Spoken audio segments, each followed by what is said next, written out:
Nós estamos reunidos em nome do Pai, do Filho e do Espírito Santo. Amém. Que a paz do Senhor Jesus esteja presente em sua vida. Eu sou Mônica Camargo, sou casada com o ministro e nós somos fundadores da Missão Católica Jader Rafá.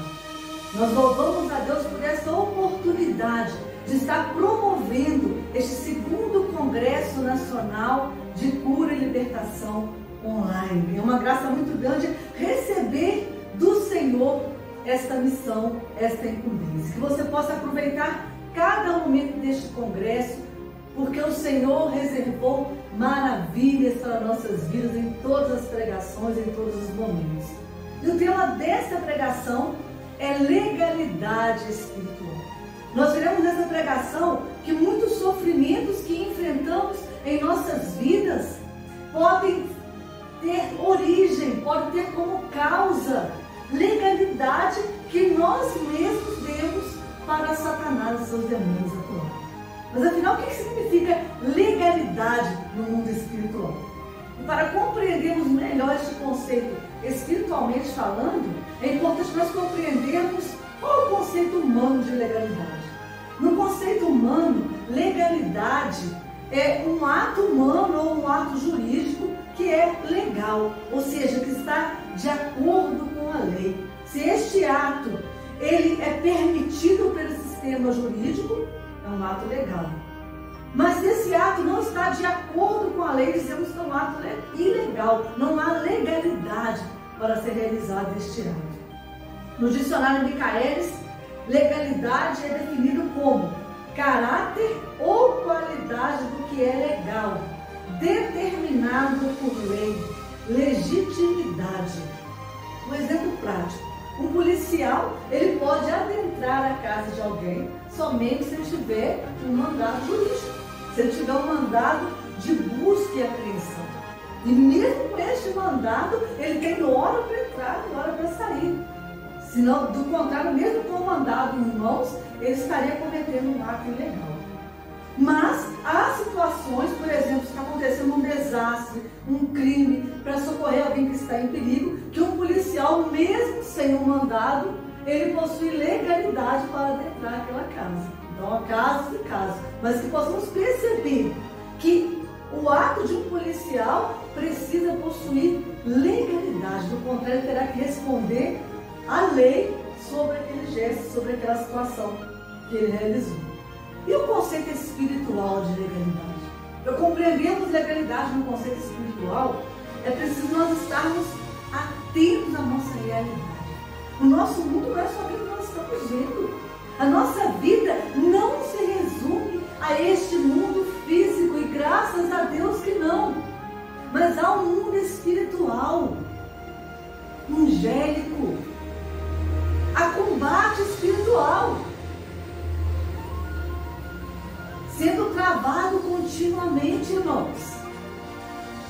E aquilo que nós realizamos, nossas atitudes, nossas decisões vão influenciar diretamente em nossa vida espiritual. E é por essa brecha que Satanás e os demônios atuam. Eles conseguem, através de nossas atitudes, nossas permissões, adquirir legalidade para agir contra nós. Em Gênesis, no capítulo 3, nós vemos que Satanás adquiriu legalidade para agir na vida do homem e nas gerações futuras.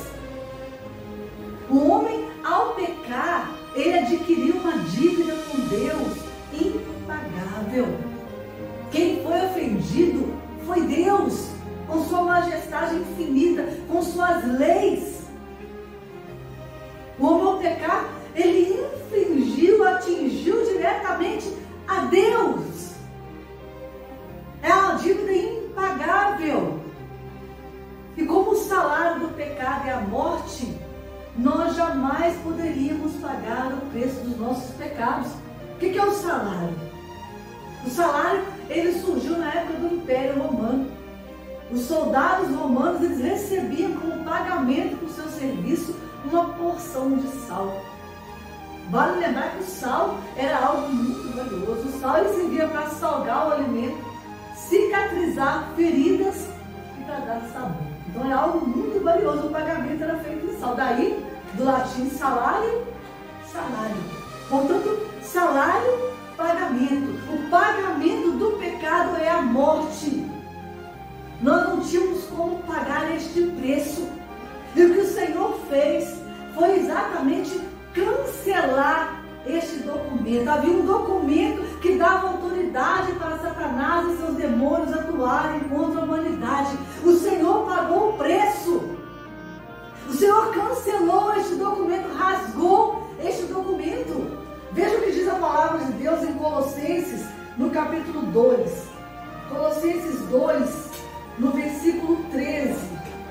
Colossenses 2, versículo 13 a 15.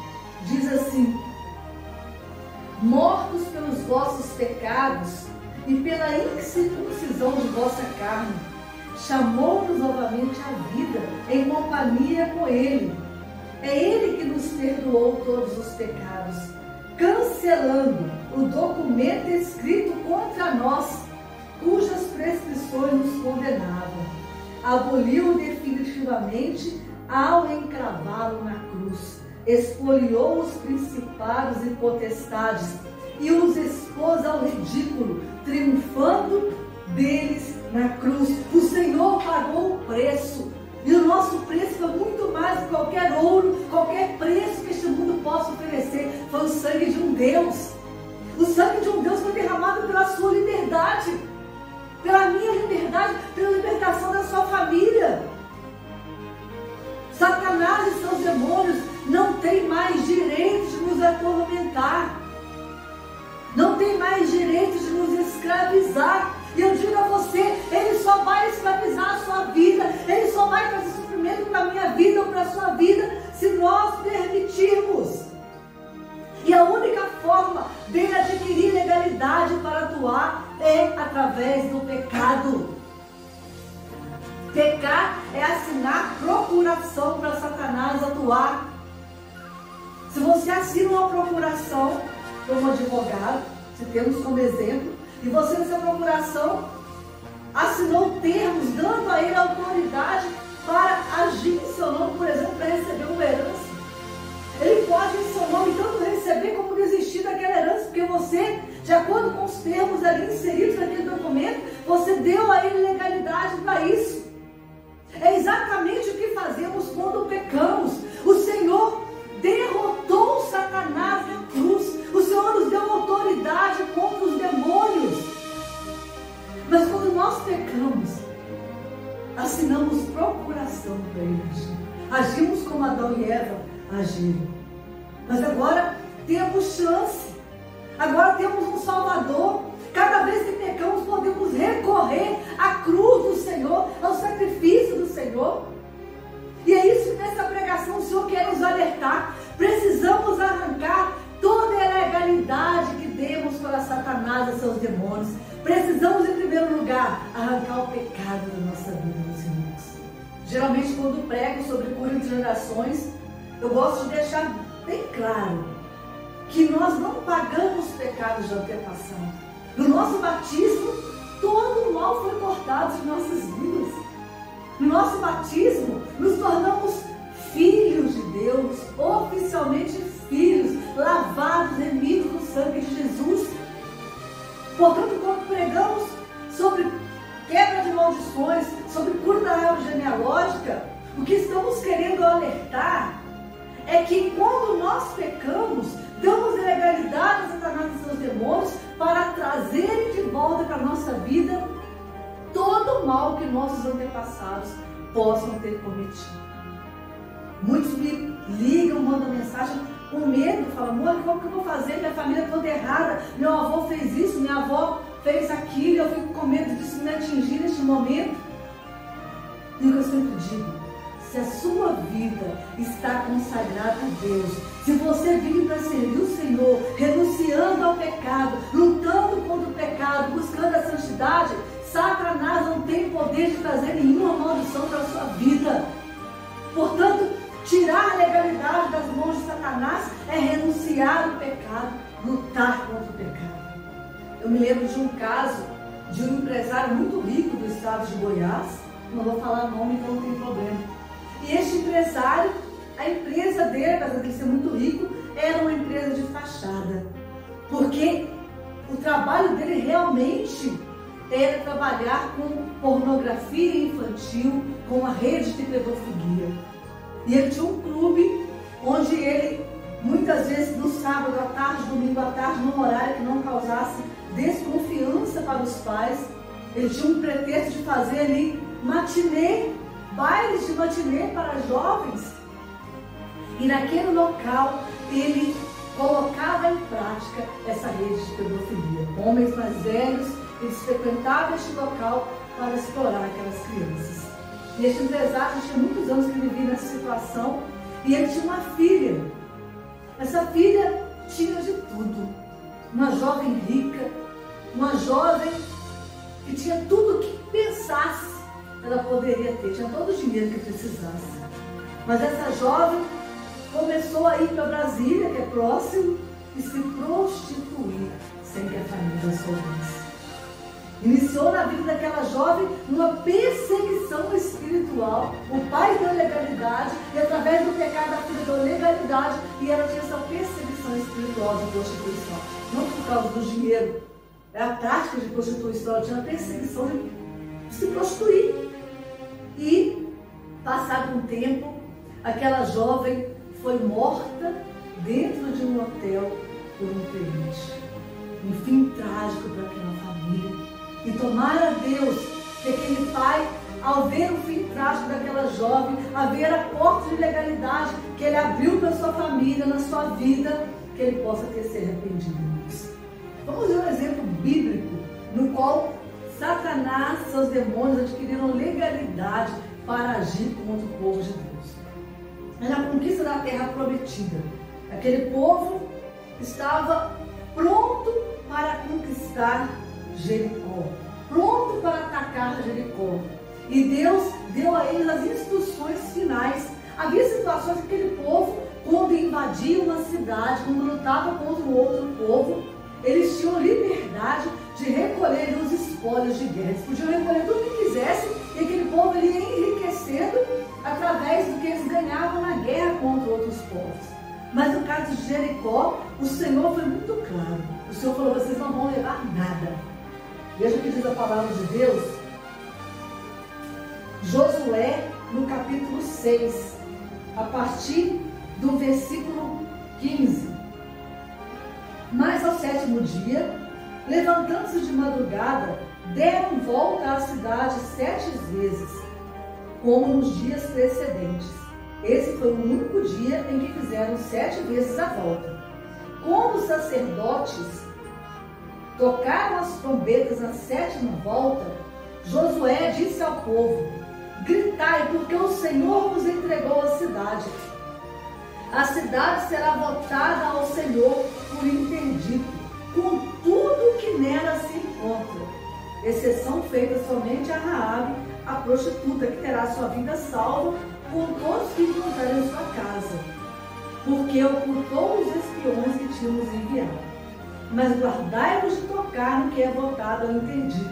Se tomardes algo do que foi anatematizado, atraireis o interdito sobre o acampamento de Israel, o que seria uma catástrofe. Toda a prata e todo o ouro e todos os objetos de bronze e ferro serão consagrados ao Senhor, farão parte do seu tesouro. E a palavra de Deus continua na narração, mostrando que aquele povo conquistou Jericó. O povo voltou vitorioso daquela batalha, glorificando a Deus. E passaram alguns dias, eles queriam continuar avançando nos territórios, e tinha uma terra chamada Terra de Ai, e Josué, ele, como chefe, como líder daquele povo, ele decidiu que ele iria enviar primeiro espiões para sondar a terra, e depois eles iriam também atacar aquela cidade. E quando os espiões voltaram daquela cidade, eles disseram, olha, não precisa envolver todo o povo neste combate, não. Acabamos de sair de uma batalha vitoriosos, vencemos a grande Jericó. Essa cidade é uma cidade pequena, pouco reforço. Podemos ir com mais ou menos 2.000, 3.000 homens e com certeza venceremos a batalha e conquistaríamos mais essa cidade. cidade. O povo foi. Simplesmente 2, 3 mil soldados. O que aconteceu? Naquele dia, Israel passou vergonha. Eles foram atacados por aquela cidade. Morreram mais de 30 homens e vieram correndo até a porta da cidade. Foram perseguidos de volta até a porta da cidade. Passaram vergonha. Um povo que tinha vencido Jericó, uma grande batalha, passaram vergonha diante de uma pequena cidade fácil de conquistar. Josué ficou desesperado. Ele começou: Senhor, o que está acontecendo? Senhor, porque o Senhor nos deu uma grande vitória e agora nos faz passar por essa humilhação diante de um povo ímpio? O que aconteceu, Senhor? E Deus dá a resposta. Eu quero ler com você, porque é a resposta de Deus para mim e para você, diante também de situações que não compreendemos por que enfrentamos derrota.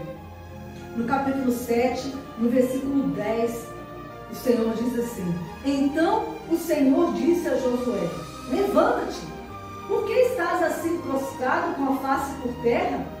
Israel pecou a ponto de violar a aliança que eu lhes tinha prescrito, e a ponto de tomar coisas votadas ao interdito, roubá-las, ocultá-las, escondê-las entre as bagagens. Eis porque os israelitas não puderam resistir aos seus inimigos, mas voltaram-lhe as costas, pois caíram sob o interdito.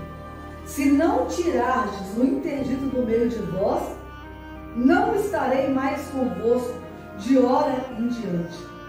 Vai santificar o povo, purificai-vos para amanhã, porque eis o que diz o Senhor Deus de Israel: o interdito está no meio de ti, Israel, e não poderás resistir teus inimigos, enquanto não tiveres tirado o interdito que está no meio de vós.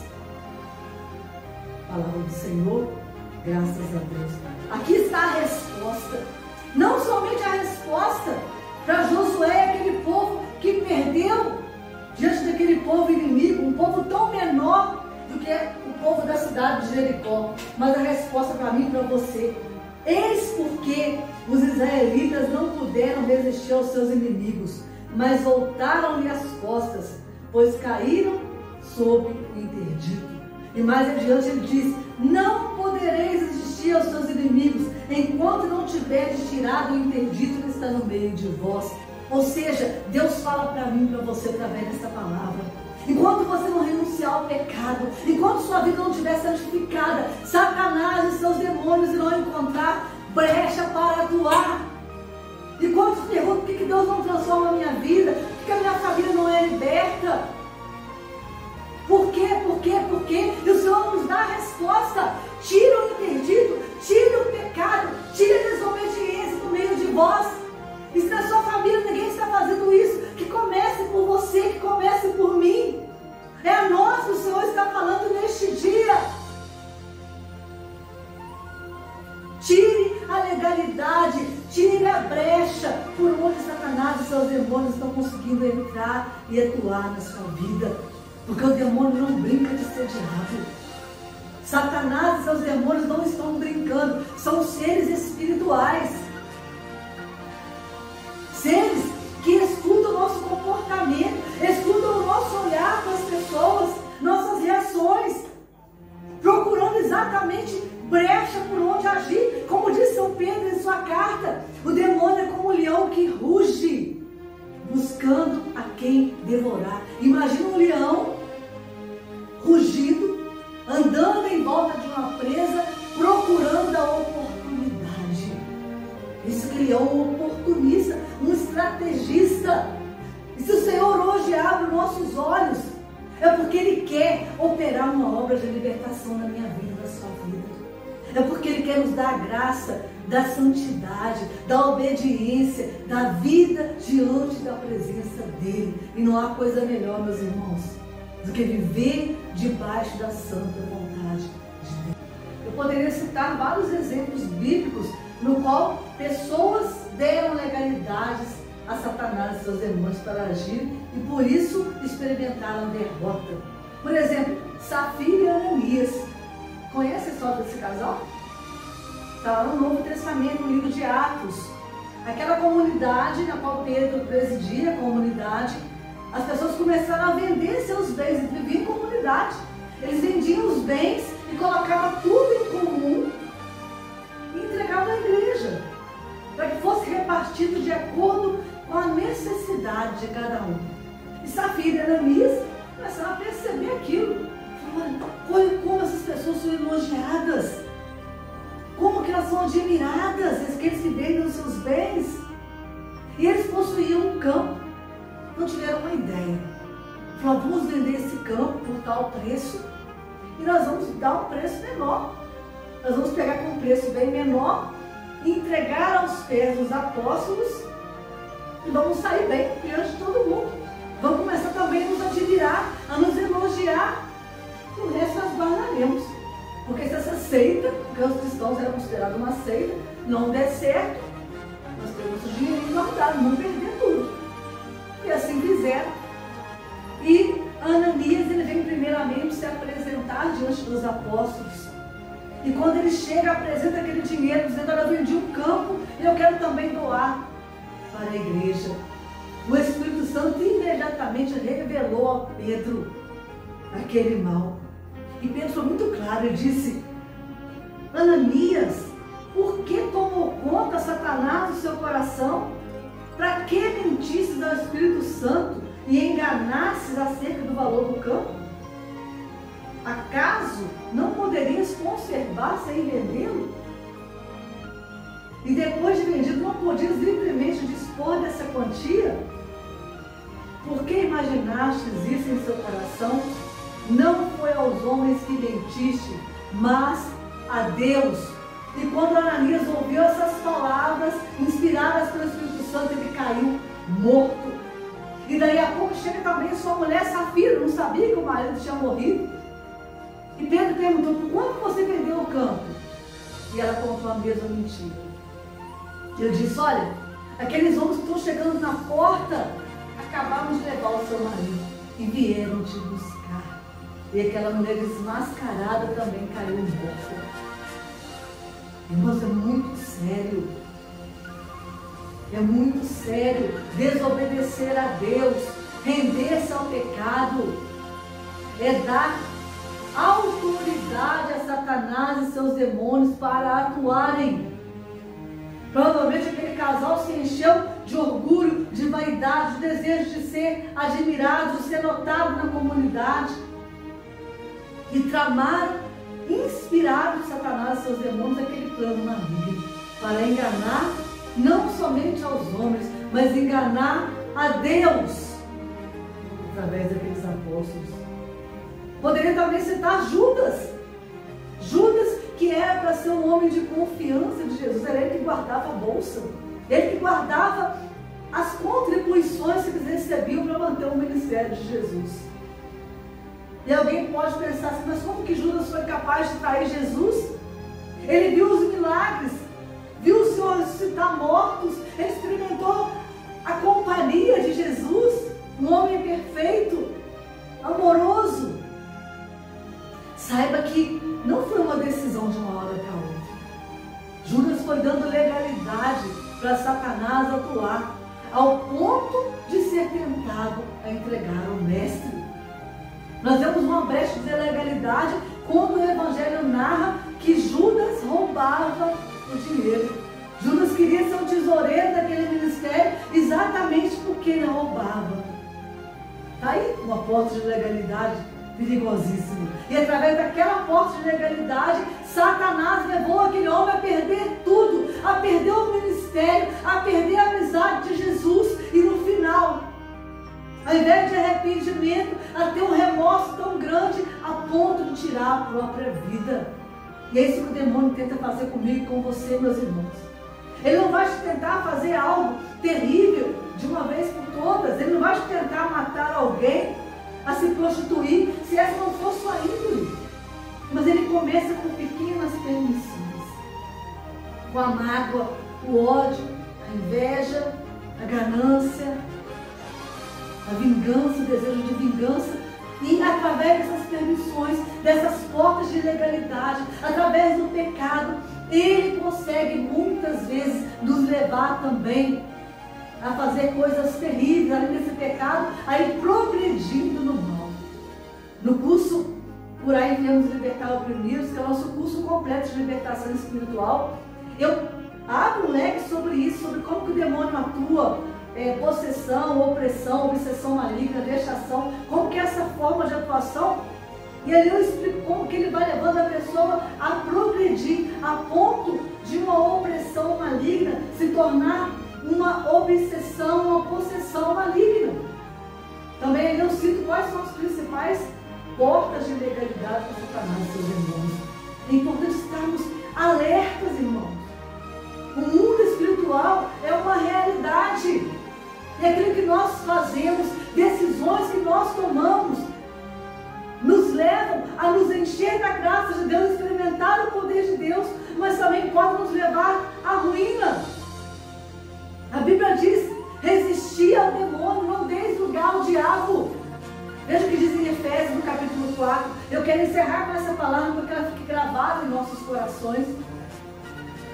Efésios 4, no versículo 27, a partir do versículo 25. Por isso, renunciai à mentira, fale cada um a seu próximo a verdade, pois somos membros uns dos outros. Mesmo em cólera não pequeis, não se ponha o sol sobre o vosso ressentimento. Não deis lugar ao demônio. Quem era ladrão, não torne a roubar. Antes trabalhe seriamente para realizar o bem com suas próprias mãos, para ter com que socorrer os necessitados. Nenhuma palavra má saia da vossa boca, mas só a que for útil para a edificação, sempre que possível, e benfazeja aos que ouvem. Não contristeis o Espírito Santo de Deus, com o qual estáis selados para o dia da redenção. Toda amargura, ira, indignação, gritaria e calúnia sejam desterradas do meio de vós, bem como toda malícia. Antes, sede uns com os outros bondosos e compassivos, perdoai-vos uns aos outros, como também Deus nos perdoou em Cristo. Palavra do Senhor, graças a Deus. Se você tiver a oportunidade, leia a carta aos Efésios. É um verdadeiro manual de convivência conosco mesmo, convivência com Deus e com o outro. E essa palavra nos alerta: não deis lugar ao diabo, porque ele vai se aproveitar da situação, ele vai procurar portas de legalidade para atuar, irmãos, e trazer para a nossa vida tudo aquilo de ruim que já deixamos para trás. O Senhor Jesus nos alerta de que quando o espírito imundo ele sai de um homem, o Senhor nos fala sobre isso. Ele fala, ele anda por lugares áridos, procurando repouso. E se ele não encontra um lugar, ele volta com 7 piores do que esse. E o estado daquela pessoa torna-se muito pior do que antes. Quem está de pé, cuidado para não cair. Se estamos hoje buscando a Deus, é por graça, por misericórdia, mas temos que vigiar constantemente. Porque o demônio vai tentar trazer de volta toda a vida passada, todo o pecado. E como eu dizia, vai começar nas pequenas coisas, nas pequenas permissões. E é por isso que temos que estar atentos, em combate, em posição de guerra. Nós estamos em guerra, há um mundo espiritual, há um combate entre o mal e o bem. E o Senhor quer nos dar a vitória, o Senhor quer dar a você a libertação da sua família, a libertação da sua vida, de todo o mal. Nós temos que levantar e lutar. Como? Obedecendo a Deus, cumprindo a palavra de Deus, derrotando Satanás através da obediência e santidade, irmãos. E ele tem que fugir, resistir ao demônio e ele fugirá de vós. Vamos orar juntos. Eu quero pedir ao Senhor que venha selar essa palavra no nosso coração e nos capacitar para esse combate. Pai amado, Pai querido, em nome de Jesus, eu quero te apresentar agora cada pessoa que ouve essa pregação, cada pessoa que ora comigo. Nós precisamos, Senhor, da Tua força. Precisamos que o Senhor nos capacite para este combate espiritual. Sabemos que há uma guerra, Senhor, na qual o inimigo tenta de todas as formas nos arrancar do verdadeiro caminho. E é para isso que eu te peço, Senhor. Dai-nos visão espiritual, dai-nos autoridade, dai-nos consciência dos nossos pecados.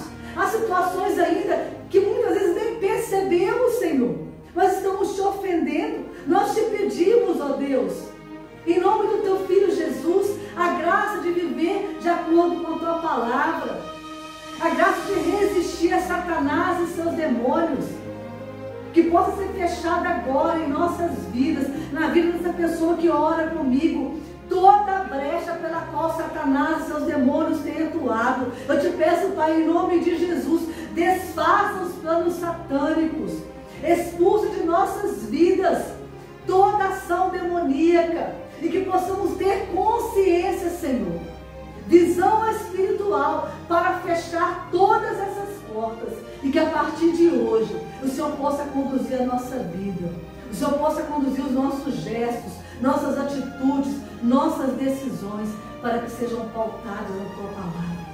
Que o Espírito Santo, nosso santificador, possa nos guiar, possa nos ensinar, ó Deus, a viver uma vida de santidade, a fazer a Tua santa vontade. Tudo isso te pedimos, Pai, em nome de Jesus. Amém.